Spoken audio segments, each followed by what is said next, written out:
우리가 읽은 이 두 구절의 말씀, 잠언 22장 26절과 27절, 이 말씀은 이 말씀에 대한 의미가 같은 말씀이 잠언 6장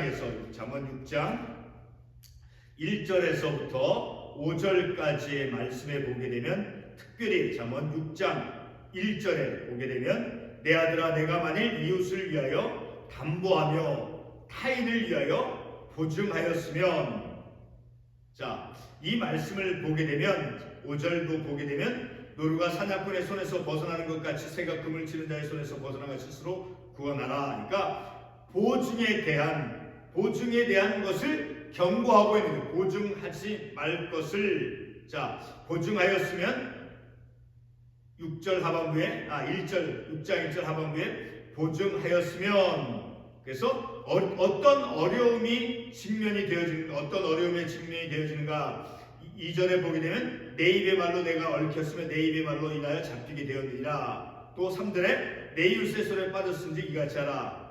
자, 이 말씀을 통해서 볼 때 보증에 대한, 다른 사람의 어떤 경제적인 것을 위해서 보증하는 것, 타인을 위해서 어떤 보증하는 것, 그것을 금하고 있다라는 것을 같은 잠언 6장에서 말씀하고 있죠. 그리고 오늘 읽은 이 본문의 말씀에서도 동일하게 너는 사람과 더불어 손을 잡지 말며 남의 빛의 보증을 서지 말라. 자, 근데 오늘 우리가 읽은 이 본문의 말씀은, 그 말씀의 형태가 지난주에 우리가 상고해 보았던 같은 잠언 22장 24절과 25절의 말씀의 형태와 비슷하다. 다시 말해서 원인이 있고 그 원인에 대한 결과의 말씀을 주고 있다라는 거예요. 자, 잠깐 우리 지난주에 상고해 본 말씀을 한번 이렇게 기억해 보도록 하겠습니다. 잠언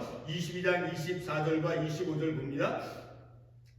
노를 품는 자와 사귀지 말며 울분한 자와 동행하지 말지니. 자, 여기서 노를 품는다라고 했을 때 품는 자, 그 품는 자는 주인을 뜻한다라고 했죠. 히브리 말로 주인. 자, 노의 주인인 사람, 내가 노의 주인이 되어진 거니까 노의 분노의 사람인 거예요. 노를 품는 사람과 노의 주인인 사람과 사귀지 말고, 그리고 울분한 자, 어떤 분노하는 사람, 자, 분노한 사람과 동행하지도 말라라는 거예요.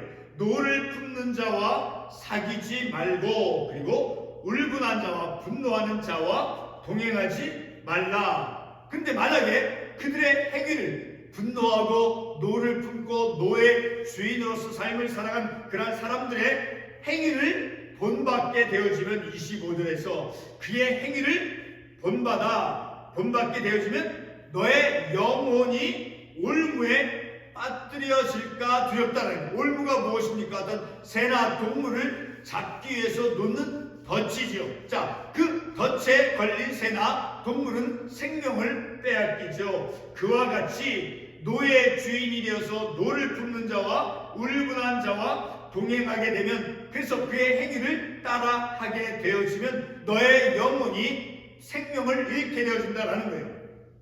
자, 원인은 무엇이에요? 원인은 노를 품는 자와 함께 다님으로 말미암아 그들의 행위를 쫓아감으로 인하여서 결과가 어떤 결과입니까? 그래서 그의 행위를 본받아 따라서 하게 되면 내 영혼이 올무에 빠지게 된다라는 그런 결과의 말씀을 주었죠. 자, 그와 같은 동일한 말씀의 형태로서 오늘 본문의 말씀에서 너는 사람과 더불어 손을 잡지 말며, 다시 말해서 보증 서는 일에 참여하지 말라라는 거예요. 사람의 그 손을 잡고 사람과 더불어 손을 잡는다라고 하는 것은 그 보증 서는 일에 참여한다라는 거예요. 그래서 더불어 손을 잡지 말고 그러한 일에 참여하지 말고, 그리고 남의 빛에 보증을 서지 말라라고 분명히 말씀하고 있죠. 자, 우리가 이러한 말씀을 통해서 볼 때 우리가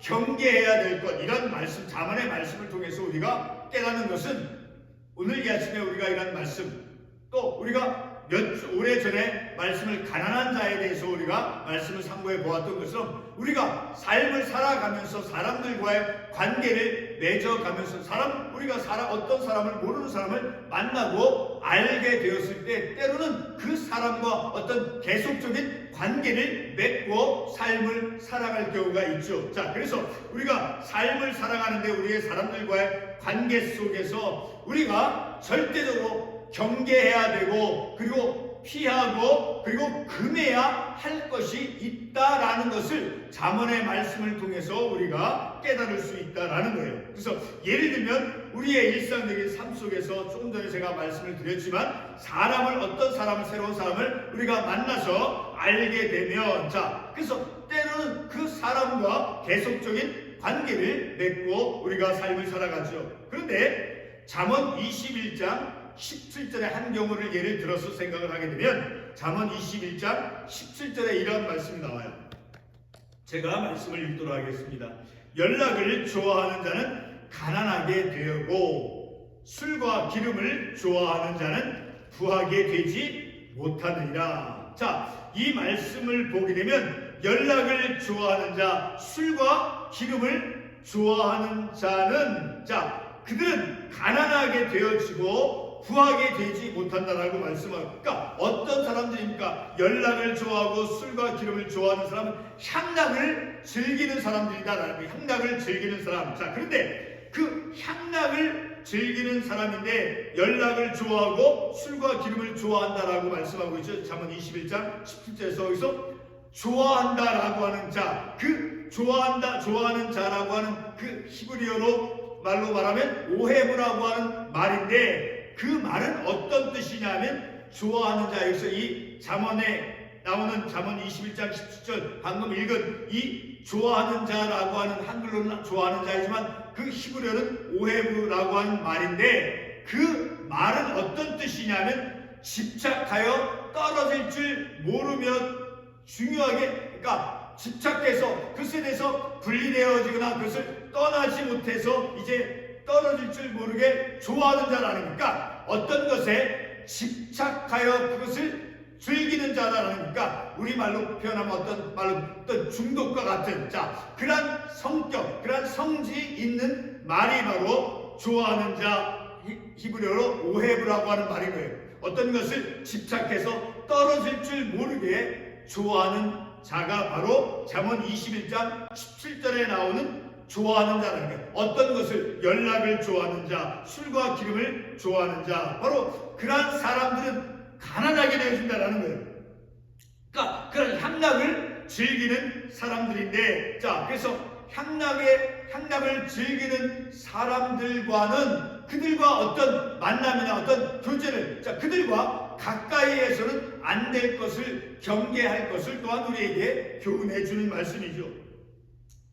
이와 같은 향락을 즐기는 사람, 쾌락을 이제 하나님보다 더 사랑하는 사람들인 거예요. 그래서 그들은 마침내 죄에 빠지게 되어지죠. 디모데후서 3장 4절에서 다음과 같은 말씀을 하고 있어요.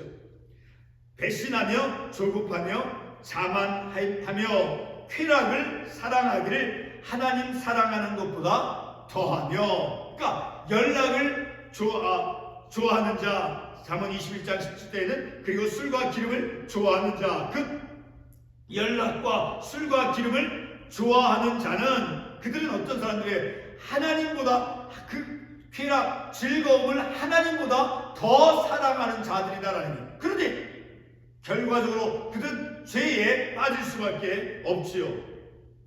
그런데 우리는 이와 같은 향락을 즐기는 사람, 그런 사람들을 우리가 우리의 삶 속에서 일상적인 사람들과의 어떤 관계를 맺으면서 혹은 사람을 만남 속에서 그러한 사람들을 우리가 경계해야 된다는 거예요. 그러니까 항상 우리에게는 향락을 즐기는 그러한 사람들이 우리에게 다가올 수 있기 때문이다라는 것이죠. 우리가 이 세상을 살아가면서 우리가 경계해야 될 그런 사람들이 있다라는 것, 어떤 향락을 즐기는 사람, 연락을 즐기는 사람, 그러한 사람들, 그러한 사람들은 오늘 본문의 말씀에서 어떤 사람들입니까? 향락을 연락을 즐기는 그러한 사람들을 경계하고, 자, 그러한 사람들과 어떤 관계 맺는 것, 교제 맺는 것, 자, 그러한 것을 경계하고 금할 것을 말씀하고 있는데, 자, 오늘 본문의 말씀에서도 보게 되면 첫 구절 26절 보게 되면 너는 사람과 더불어 손을 잡지 말며 남의 빛에 보증을 서지 말라. 연락을 좋아하는 자, 그리고 향락을 즐기는 사람, 그런 사람들을 경계하고 그런 사람들 사귀는 것을 금하는 것과 같이, 그리고 지난주 우리가 참고했던 말씀과 같이 노를 품는 자와 그리고 울분한 자와 동행하지 말라고 금지하고 있는 것처럼 오늘 본문의 말씀에서도 남의 빛에 보증을 서지 말라라고 금지의 말씀을 해주고 있다는 거예요. 우리가 이 말씀은 반드시 남의 빛에 보증을 서지 말라라고 하는 이 말씀은 우리가 반드시 금지해야 될 대상이 되어진다라는 것이에요. 우리가 지난주 토요일 새벽 시간에 상고한 그 말씀 다시 반복해서 말씀을 드리면 노를 품는 자와 사귀지 말며 그리고 울분한 자와 동행하지 말지니라. 그 말씀에서 그 울분, 자, 어떤 분노하는 것, 자, 그것을 주인으로 삼는 그런 사람과는 사귀지도 말고 함께 걷지도 말라라고 말씀했죠. 그러니까 무엇이 금지된 명령의 말씀이다라는 거예요. 자, 다른 한편으로 이제 노를 품는 자와 사귀지 말고 그리고 울분한 자와 동행하지 말라라고 하는 것은 바로 우리로 하여금 사람을 사귀는 것에 대한 어떤 분별력을 가질 것을 요구하고 있다라는 거예요. 자, 이와 같은 자문의 말씀들 가운데 오늘 우리가 읽은 이 본문의 말씀은 우리로 하여금 위험에 빠질 수 있는 그러한 경우로부터 예방해 주는 말씀이다라니까, 우리가 삶을 살아가면서 사회 속에서 사람들과의 관계 속에서 사람들을 만나면서 그런 삶 속에서 우리가 무엇을 경계해야 되고 무엇을 금지해야 되고 그리고 사람을 어떻게 바라보아야 되는가 하는 것을 자문의 말씀을 통해서 우리가 교훈을 받는다라는 거예요.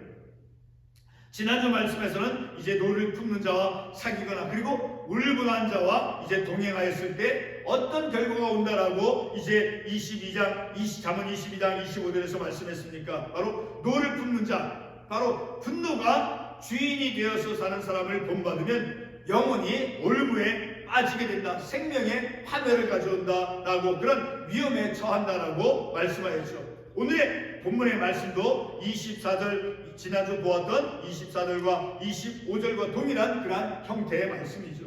다시 한번 본문 26절의 말씀을 읽어보겠습니다.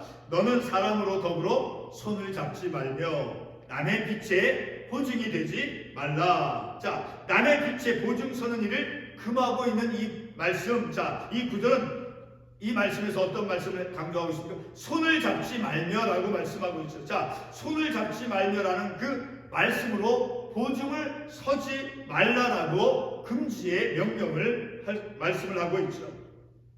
아까도 처음에 말씀을 드렸듯이 손을 잡는다라고 하는 것은 보증을 서는 일에 참여하는 것을 뜻하는 거예요. 손을 잡는다라고 하는 것은 이 본문 말씀에서 손을 잡는다라고 하는 것은 보증 서는 일에 이제 착수해서 그 일에 참여하고 있다라는 거예요.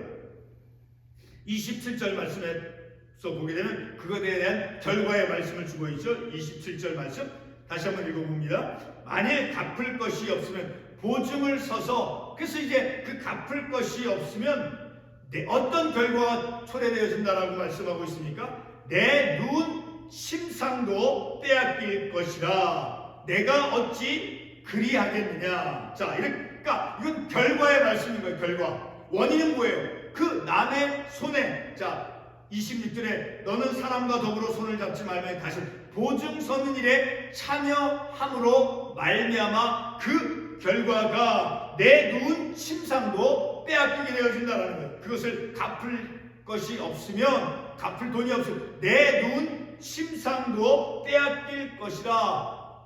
그래서 마지막 하반부에 내가 어찌 그리하겠느냐 하지 말라라는 거예요.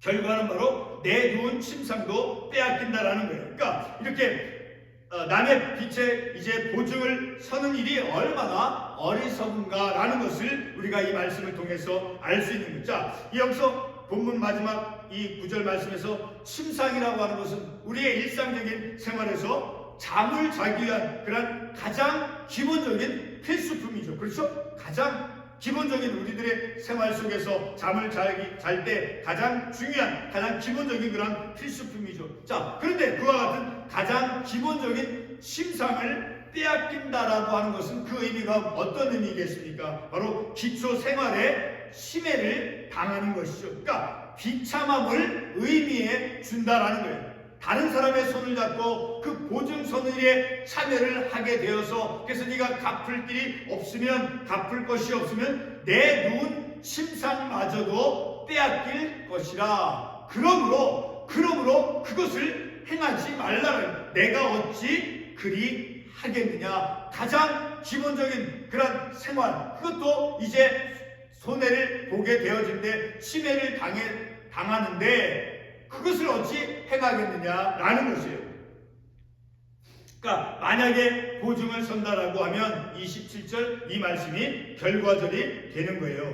그래서 침상을 빼앗기게 될 터인데, 가장 기본적인, 가장 우리가 삶을 살아가면서 어떤 큰 일로 인해서 경제적인 어려움에 직면했을 때 어떤 음식을 사 먹을 수 있는 그런 물질조차 돈조차 없다라고 했을 때, 우리가 어떤 내 존재에 대해서 어떤 것을 느껴요? 내 삶의, 내 존재의 비참함을까? 가장 기본적인 그런 의식주를 해결할 수 있는 그 힘이 없을 때 우리 존재의 비참함을 느끼는 것과 같이, 다른 사람의 빛의 보증을 서는 일에 참여를 하게 되어졌을 때, 그래서 그것을 갚을 것이 없으면 내 누운 침상만, 가장 기본적인 것도 박탈이 되어진다. 그러므로 그것을 어찌 행하겠느냐? 하지 말라라고 권고하고 이제 명령하고 금지하고 있는 말씀이다라는 거예요. 오늘 우리가 이러한 말씀을 통해서 볼 때 잠언의 말씀, 우리가 무엇을 경계해야 되고 향락과 안락을 즐기는 그러한 사람들은 결코 구하게 될 수 없는 그러한 사람들이니까, 물질이 있을 때마다 그것을 향락, 어떤 그 즐거운 쾌락을 위해서 다 소모하기 때문에 결코 구하게 될 수 없는 그러한 사람들을 우리는 경계해야 되죠. 그리고 오늘 본문의 말씀, 그리고 지난주에 상고해 본 말씀과 같이 어떤 분노하는 사람, 노가 주인이 되어져서 삶을 살아가는 그러한 사람들과 사귀지 말고, 그리고 보증서는 일에 참여하지 말고, 금한 것을 하나님께서 말씀을 통해서 경계할 것을 우리에게 교훈해 주고 있죠. 그리고 금지해야 될 것이 무엇인가를 우리에게 말씀해 주고 있죠. 그리고 또 한 가지, 우리가 세상에서 사람을 바라보면서 가난한 사람을 우리가 사회에서 바라보았을 때 그 가난한 사람들을 우리가 어떻게 대해야 되는가 하는 것을 또한 우리에게 말씀해 주고 있죠. 그러니까 우리가 경계해야 될 것이 무엇이고, 금해야 될 것이 무엇이고, 그리고 사람을 어떻게 대해야 될 것인가, 특별히 가난한 사람을 우리가 만나게 되어질 때, 그런 사람들을 우리가 보았을 때 어떻게 대해야 되는가 하는 것이니까, 우리가 사회 속에서 삶을 사는 사람들과 얼마나 복잡해요. 그렇죠? 가정 안에서 남편과 아내, 자녀, 그 인간관계가 맺어 있죠. 가정을 떠나면 더 복잡한 인간관계 속에서 우리가 삶을 살아가죠. 자, 우리 마지막으로 잠언 19장 17절 말씀 한 군데 찾아보고 말씀을 맺도록 하겠습니다. 잠언 19장 17절 말씀. 가난한 사람에 대해서 어떻게 말씀하고 있는가? 잠언 19장 17절에 보게 되면, 가난한 자를 불쌍히 여기는 것은 여호와께 구워드리는 것이니 그의 선행을 그에게 갚아주시라. 그러니까 가난한 자를 만나거나 가난한 자를 대할 때 우리가 어떤 마음으로 우리가 그들을 대해야 되냐? 바로 가난한 자를 불쌍히 여기는 것은, 그래서 그들에게, 가난한 자들을 위해서 선행을 베풀었을 때 그 선행을 하나님께서 갚아주신다니까, 가난한 사람들을 결코 무시해서는 안 된다라는 것이죠. 또 한 군데 잠언 17장 5절 말씀. 잠언 17장 5절 말씀을 같이 한번 보겠습니다. 17장 5절 말씀. 가난한 자를 조롱하는 자는 그를 지으신 주를 멸시하는 자요. 그러니까 가난한 자를 만나거나 가난한 자를 대하게 됐을 때 그들을 조롱해서는 안 된다는, 만약에 그들이 멸시하거나 조롱을 했을 때는 그를 지으신 그러니까 하나님께서 가난한 자도 지으셨다는, 나를 지으셨다라고 하면 가난한 자도 하나님께서 지으셨다는, 우리 모두의 창조주 하나님이다라는 거예요. 자, 그런 하나님이 지으신 사람, 그가 가난한데 그를 멸시한다라고 하면 곧 하나님을 멸시하는 것이다라는 거예요. 그러니까 우리가 이 세상을 삶을 살아가면서 경계해야 될 것이 무엇인가, 그리고 우리가 금해야 될 것이 무엇인가, 그리고 사람을 어떻게 바라보고 어떻게 대해야 하는가를 우리가 특별히 가난한 사람, 그들을 바라볼 때 어떤 태도일까? 잠언의 말씀은 우리에게 사람을 대하는 내 태도가 어떠해야 된다라는 그런 교훈을 주고, 그리고 우리가 무엇을 경계하며 삶을 살아가야 되는가, 그리고 무엇을 금지하며 삶을 살아가야 되는가를 잠언의 말씀에서는 우리에게 그것을 가르쳐주고 교훈해주고 있다는 거예요. 기도하겠습니다.